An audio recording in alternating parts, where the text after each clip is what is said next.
নড়াইল সদরের মহিষখোলা গ্রামে ১৯৩৬ সালের ২৬ ফেব্রুয়ারি জন্ম নেন বাংলাদেশের স্বাধীনতা যুদ্ধের বীরশ্রেষ্ঠ ল্যান্স নায়ক শহীদ নূর মোহাম্মদ শেখ।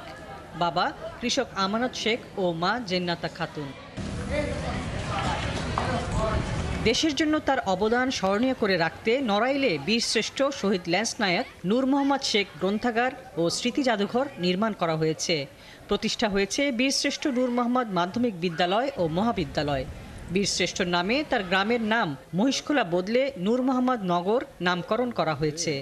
তার বসতবাড়ির আঙিনায় নির্মিত হয়েছে স্মৃতিফলক। তবে তার স্বজনদের অভিযোগ, এসব উদ্যোগে তারা খুশি, কিন্তু যখন দেখেন এসব অবকাঠামো দেখভালের কেউ নেই, বছরের পর বছর পড়ে আছে অবহেলা আর অনাদরে, তখন মন খারাপ হয়। তার বসতভিটার উপরে একটি স্মৃতিস্তম্ভ তৈরি হয়েছে, যেখানে সীমানা প্রাচীর নেই। আর এই সীমানা প্রাচীর না থাকার কারণে জায়গা